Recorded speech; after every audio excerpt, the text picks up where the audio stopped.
Hello, good evening, and welcome to another episode of Brett's Old Time Radio Show. I cannot tell you the grief and the problems that I've had today because I've got quite a lot of tech. We've got in the studio here at Brett's Old Time Radio Show, we've got an awful lot of tech and a lot of computers. However, the one computer that is possibly the most important, which sort of does everything and has got all of our audio recording and everything on, is the one that broke down today with a faulty power supply. So I've taken it to Scott, the tech guy, and hopefully he'll have it done fairly soon. So I'm on one of the other machines in the studio today, which hopefully will sound okay. A very good evening and welcome to Brett's Old Time Radio Show, and welcome to my home in the beautiful Lyme Bay, where it's a bit dark and a bit overcast today, so we're not going to make a big fuss, but it's not nice. And we've got a potential warning that came up on my Alexa device today, telling me that we might have some snow on the way later in the week. So we'll see. We'll kind of see just how that goes. Anyway, a very good evening. Welcome to my home here in Lyme Bay, down on the south coast. It's time now that we dip into those dusty studio archives of old-time radio shows for our Monday treat, which is Hancock's Half Hour. This is episode 3 of series 3. It's called The Bequest, and I'm sure, do you know, I'm not familiar with this one at all, so I'm looking forward to listening to this one as much as you are. Let's sit back and enjoy Hancock's Half Hour. We present Tony Hancock, Bill Kerr, Sidney James, Andre Melly, and Kenneth Williams in Hancock's Half Hour.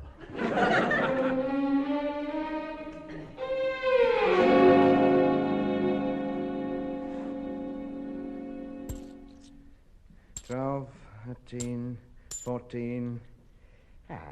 1 and 9 halfpenny. I should have more than that on a Wednesday. See, there were cigarettes, half a pint of bitter last night. Dinner, sweet, and a cup of tea today. 1 and 11. This cost of living is getting ridiculous. Rake into half a crown, there's nothing left. Letter for you, Tub. What does it say? I don't know. I haven't read it. Oh, that makes a change, doesn't it?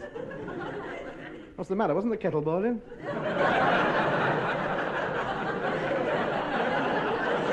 Give us it here. Perhaps it's a bill. If it's more than 1 and 9 halfpenny, they've had it. Well, open it and see. Oh, dear.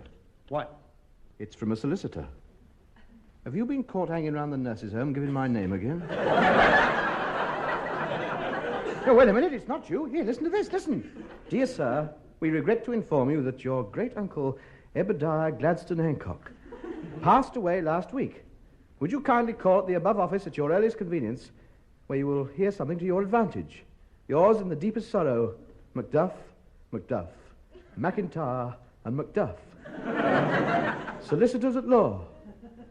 Poor dear old Uncle Ebediah Gladstone. I didn't know you had an Uncle Ebediah. Neither did I. He must be one of my father's lot. Dozens of them all over the place. I've never seen them, they dispersed. In 1904, just after the Trouble. Trouble? With my grandfather, shocking affair. Musical artist marries into the aristocracy. One of the 3 Tarzans, a strong-arm act, you know. Your grandfather? Me grandmother. Now, but the scandal. My great-grandfather, the prince, was disgusted. He was very proud, you see. When he died, he didn't leave a penny to any of them. Why not? He was skinned. Well, that's my family. That's the sort of stock I spring from. The aristocratic Hancocks. I think I'm the last of the Habsburgs. Do you realize that I could claim Argyll if I wanted to? Why don't you? Well, there's nothing in Plymouth to interest me. Well, anyway, come on. Let's go round and collect the money. Please, William. How can you talk of money at a time like this? My great-uncle Ebediah has died. The least I can do is to go into mourning for a suitable period first. All right, that's long enough. Come on.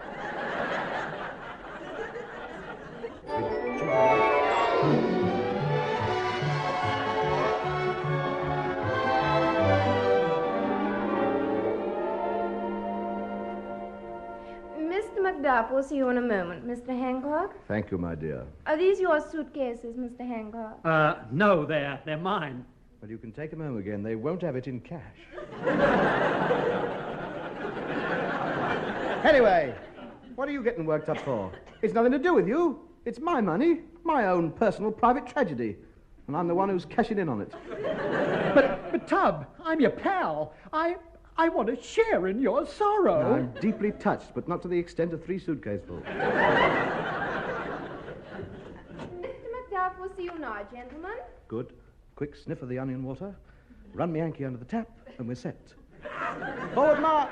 Ha-ha! Money, riches, all mine. Mr. Hancock to see you, sir. Ah, Mr. Hancock. Oh, how unhappy I am. Great Uncle Ebadiah gone and never called me nephew. Why did it have to be him? Why was he taken from us? Why did he have to go? Now, why? Go on, tell me why? He was 108. Oh, there you are. I thought he was here to stay. Well, now, Mr. Hancock, on behalf of my partners and myself, I would like to extend our heartfelt sympathy to you and your tragic bereavement. Thank you. It's very kind. How much? These occasions are always sad and are a source of considerable sorrow to we lawyers. Yes. Good help. How much? And somehow I feel a personal loss. Aye. I looked after all his business interests. I'd known him for years. We became very close friends. Tragic. He was more than a friend to me. He was a brother. There. Don't take on so. And now he's gone. Gone. Here, sit down. Have a drink of water. I'll be all right in a minute. You must be brave. You mustn't give way. After all, life must go on. I'm sorry. You have to face up to these things. We all have to go sometime.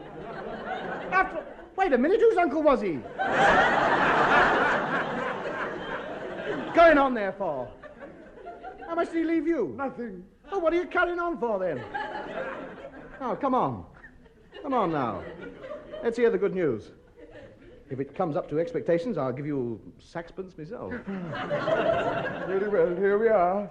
The last will and testament of Ebadiah Gladstone Hancock, to be read only in the presence of my no-good nephew Anthony. I was always his favorite. He writes, Dear nephew Anthony, being a Hancock myself, I know just what you're thinking at this moment. How much has the old faggot left me? Never, it hasn't crossed my mind. Liar, he goes on. Yes. He says, I know just what's going on through your mind, so I won't keep you in suspense any longer. I decided a long time ago that you're the only one of my relatives whom I consider worthy of leaving my money to, which will give you some idea of what a rough old lot the rest of them are. I'm sorry about this, Mr. Hancock. No, he's right. They're money grabbers, the lot of them. To continue, I therefore name you as my sole heir and accordingly leave you the sum of £40,000.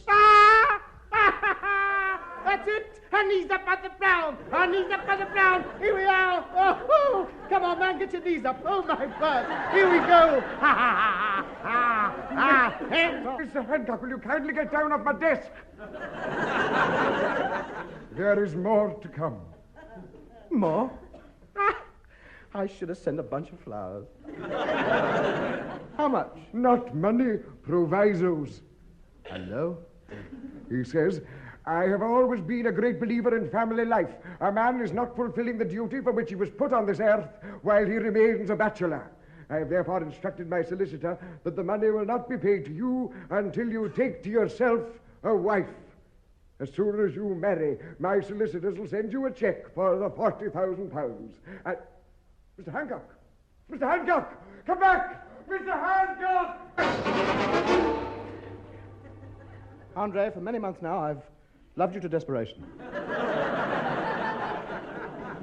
Will you marry me? No. Gladys. Marry me and make me the happiest man on earth. You'll be lucky. Mabel. Mabel, it's you I love, only you. Will you marry me? Oh, get lost, fatty. Deirdre, my sweet, for years now I've loved you from afar, you gorgeous creature. You must know you're the only one for me. I can't live without you. Stop tormenting me and marry me. Please, please marry me. Sorry, Doug, you're too late. I got married yesterday.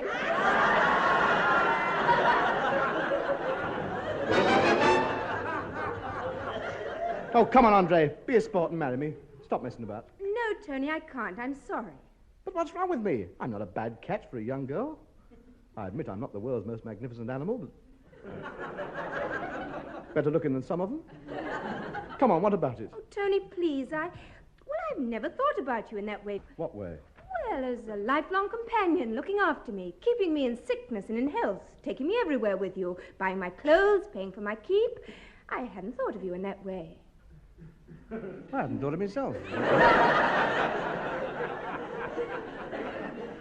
It's the husband bit that interests me. You'll have to give me time to think it over. Certainly, you can take all the time in the world. I'll be back when the pub's close. I'm going to have another go at Gladys.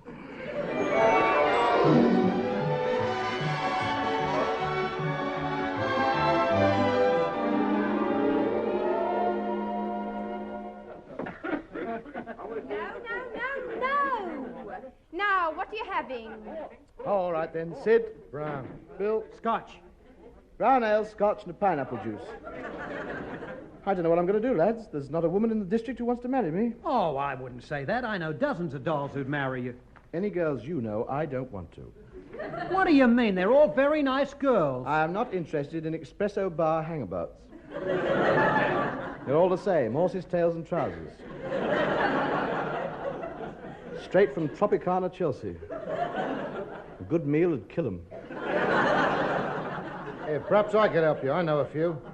Yes, the mothers are the one he goes around with. All right, it's up to you. But if there was 40,000 quid in it for me, I'd marry Granny Grove.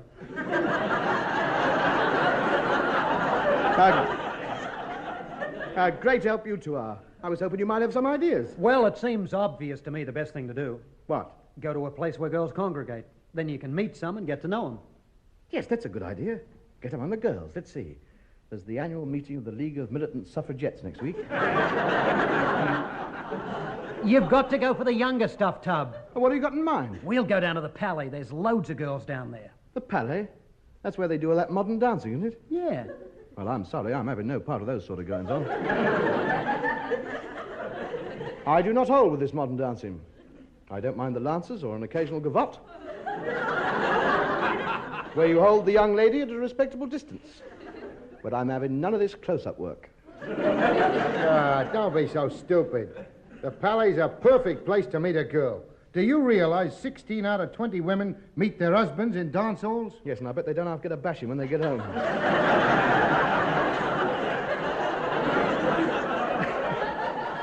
Now, come on, Tub. Let's go down there. Why, you may find just the girl you're looking for. Yeah, romantic, innit? Just think. The future Mrs. Hancock may at this very moment be leaning up against the bar with her elbow in a puddle of beer. Oh, charming. Well, anyway, if we're going, I'd better go home and put my tails on. Tails at the Palais? Certainly. I want to look my best. Me patent leather pumps.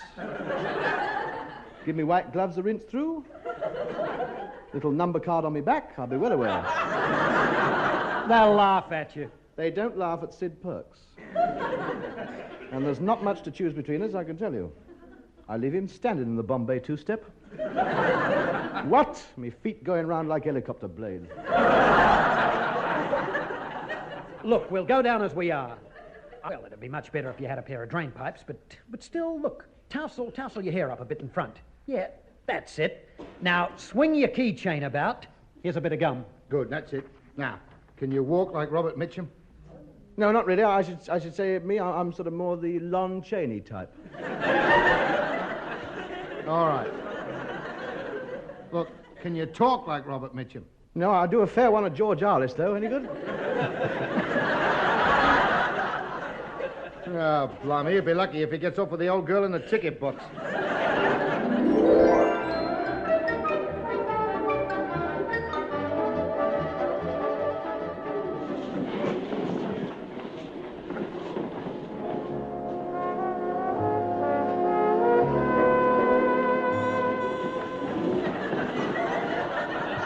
Well, what do you think of the place, Tub? Oh, come on, let's go home. I feel like Marty standing here. Well, why don't you ask one of the girls to dance? It's no good, Sid. I feel out of place. It wasn't until I walked in here I realized how old I am. Oh, don't be so silly. There are men here much older than you are. Yes, I've seen him in the corners and in the sweets round.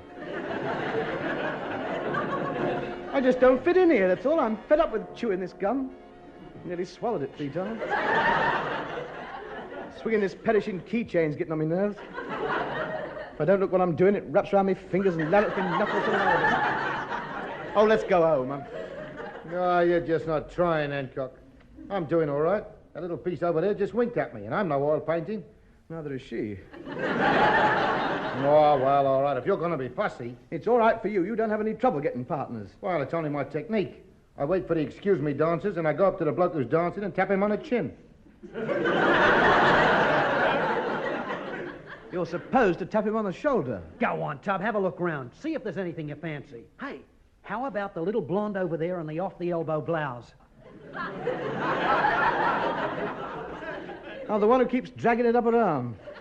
Yeah. No, I don't see her as my wife. I can't somehow see her serving biscuits to the vicar.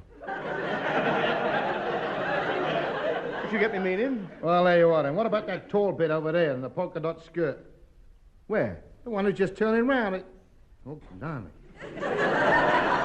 No, perhaps not. Hey, there's one for you. The girl in red, standing over there in the shadow. Well, leave her there. She knows where she's best off. Look, I'm going. Look, really, wait a minute. Look. There you are. There's your girl. Where?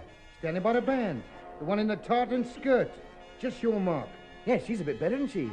Hang on, I'll have a go.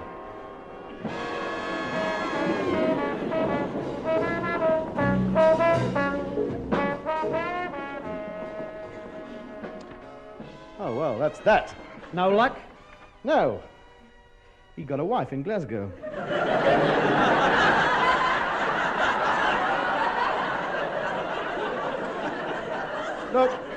Look. Let's bother. Let's just leave it alone. If I leave now, I might just catch him coming out of the suffragettes' hall. No, don't give up, Hancock. You've been most helpful. You've tried, but it's just not going to work. Why not? It's got the right atmosphere. Oh, yes, very good. I agree. I mean, those blue, yellow, and red spotlights that keep whizzing round are most effective. The girls can't decide whether I'm suffering from cold, jaundice, or blood pressure. I'm going home. Look, just give her one more chance, Hancock. And when the next dance starts, go up and ask somebody. That one over there will do. That one standing by herself. All right, then.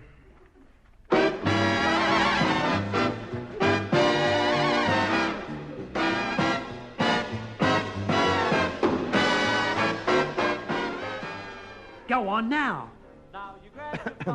Excuse me, madam, if your dance card isn't full up, perhaps you would do me the honor of awarding me this quick step. Oh, blimey, get him. Yes. A brilliant conversationalist. Tub, swing your key. Swing me key. Give her the Robert Mitchum stuff. I told you the right way to ask him. Oh, yeah, right. Hey, baby. Are you kicking me? Yeah, put your arms around me, let's glide, huh? Oh, all right, Pop, let's jive.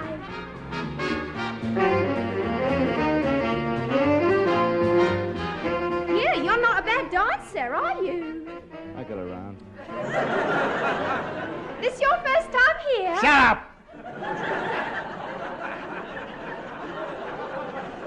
Do you always wear a trilby on the back of your head when you go dancing? Robert Mitchum does, doesn't he? Of course. Well, shut up, then. You really are a neat hoofer, aren't you? I know a few tricks. Catch this crazy step. Watch the feet. Oh. I'm terribly sorry. I do beg your pardon. Did my foot kick you in the stomach? Oh, Joe, I didn't know you were here. Do you know him? Oh, he's my boy. Joe, this is a surprise. Shut up. I'm very displeased, Stella, to see you here.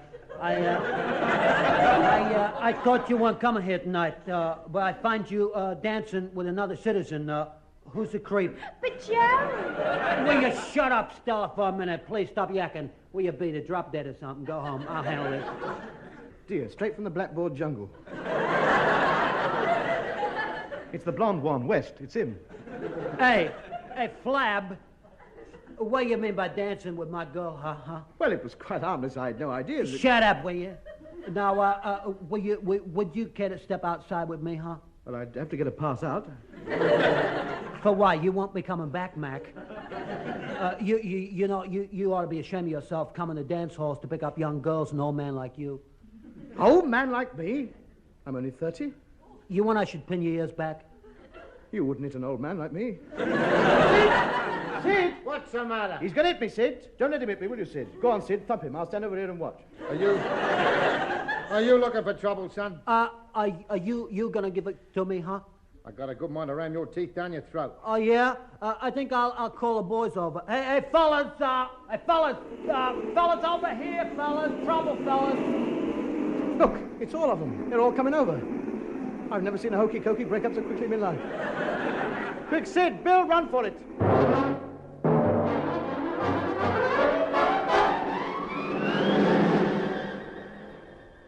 Blimey, we were lucky there. I didn't think we'd get out of that lot alive. So much for the romantic dance halls. What am I going to do now? Wednesday, I'm still a bachelor. How am I going to get my money? Well, I can't help you anymore. You've seen all my lot. Yeah, I've got nothing else to put forward. Well, that's it then. Let's face it, I'm just repugnant. Yes, I know. Well, you can't help it. There's a lot of ugly little fat blokes getting married all the time. Why should you be any different? I don't much care for the trend of this conversation. Look, there's only one thing for you to do, Tub. You'll have to make one final effort with Andre. She's your only hope. I've already tried. She's not interested. Because you didn't go about it in the right way. Well, what do you suggest I should do? Easy. There isn't a dame in the world who can resist a proposal of marriage in the right atmosphere. Give her the full treatment. Dinner in your flat, candlelight, champagne, romantic music. I see you in the red smoking jacket, the silk scarf, and the long cigarette holder. A bit of talcum on your hair just above the ears, because remember, we've got to play for maturity and experience here. A girl of her age loves it. Just think of yourself as Anton Walbrook and you'll be all right.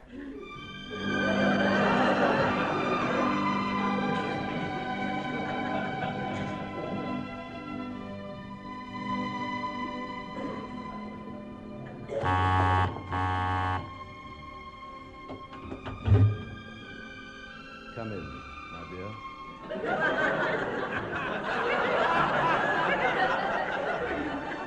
Tony, it's very kind of you to invite me around for dinner like this. Why, Tony, you look different. Do I? Oh, yes. You look so mature, distinguished, so experienced. Oh, but you might have brushed that talcum powder off. It spoils the whole effect. Let me take you around. What exquisite shoulders you have. And that beautiful neck. Oh. Oh.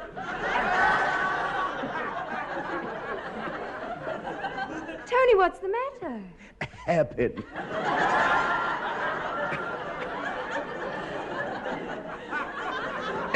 It's stuck on my palate. Hit me on the back. Oh dear, oh dear. Orchid. Hey, here's an orchid. For your dress. A corsage. Why, it's beautiful. Just like the ones growing in the park greenhouse. Oh, yes, most odd. Just pin it on. Tony, I just noticed that lovely smoking jacket. It's new, isn't it? No, it just looks new on me. Very good quality for 57 and 6, isn't it? 57 and 6? Ah, dear child, this was 35 guineas in Burlington Arcade. Oh, it says 57 and 6 on the price tag. Where? Where? On your sleeve. Temper. You should have levered the little wire clips up first. Now half your sleeve's gone. Oh, where's Miss Port's coat?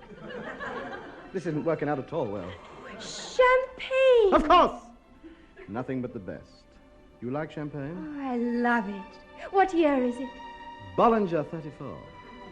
I searched all around the cellar, but this was the only thing I had to suit the occasion. Be careful as you open it. You don't want to spill any. Don't worry, a little goose.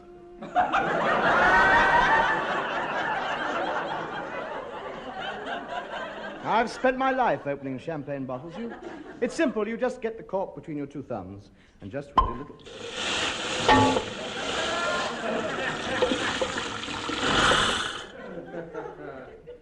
T, Indian 55.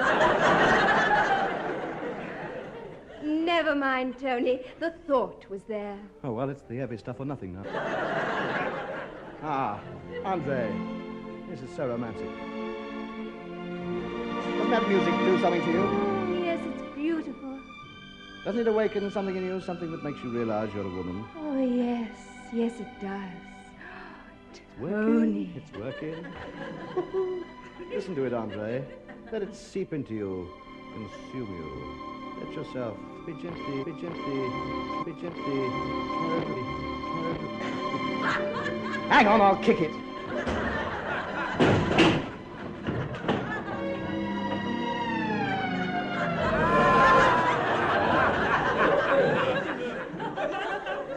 It's just not my day. I'll switch the radio on. Remember the music, Andre. Keep thinking about it, don't lose the mood. Just where I wanted you. Hold on, the light program, romantic music. Oh. That's romantic, that is, isn't it?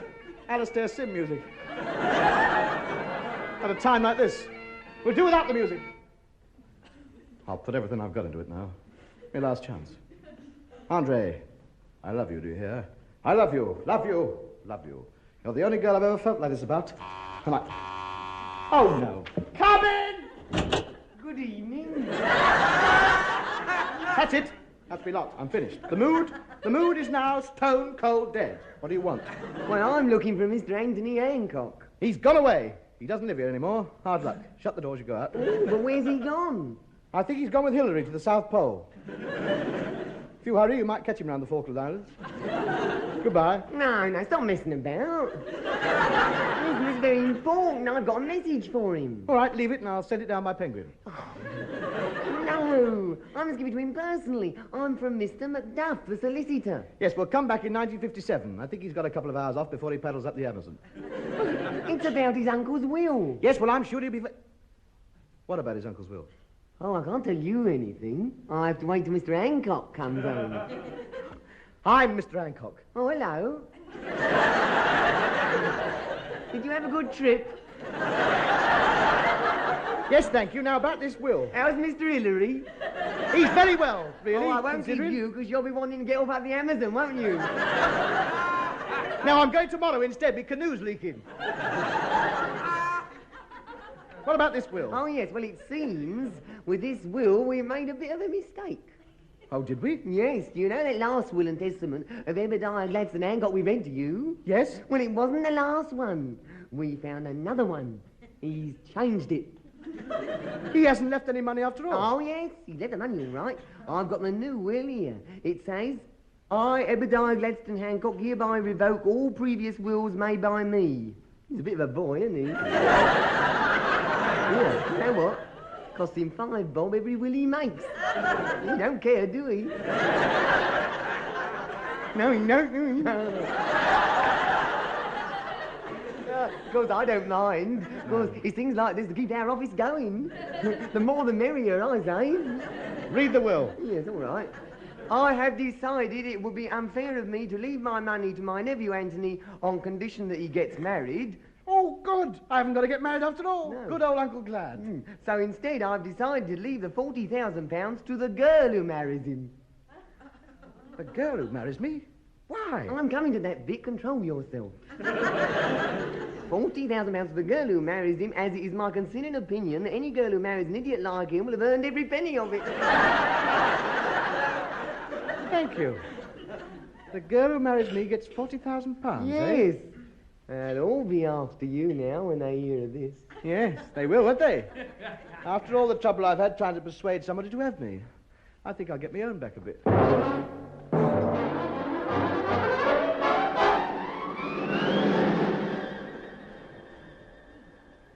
Next. Marilyn? No, sorry, dear. Saw your last film, didn't fancy you. Next. Diana? No. I've got all your 3D books at home. I'll make do with them. Next. Sabrina? Next. Lola Brigida? No, I wouldn't be able to understand a thing she says. Next. Andre Melly? Yes, of course. Oh, Anthony. Andre. Darling. Dearest heart. I'll never leave you. Well, I wanted a happy ending. Good night.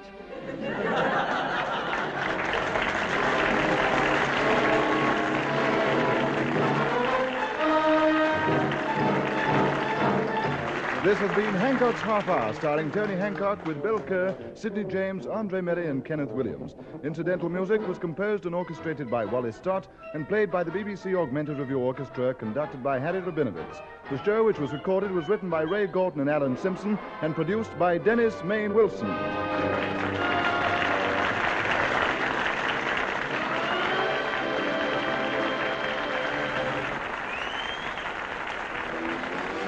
Welcome back. I do hope you enjoyed our latest episode of Hancock's Half Hour. And don't forget, tomorrow we'll be back 5 p.m. GMT with an episode of Sherlock Holmes, just to find out what the old chap is up to. Big thank you for joining us once again for our regular late night visits to our dusty studio archives of old time radio shows. Don't forget, you can check us out on all of our social media. We've got Instagram, Facebook and YouTube. They're all called Brett's Old Time Radio Show, and if you could check them out, I'd much appreciate it. Well, that is just about it for us this evening. Big thank you once again for joining us, and I'll look forward to catching up with you next time on Brett's Old Time Radio Show. Love you. Bye.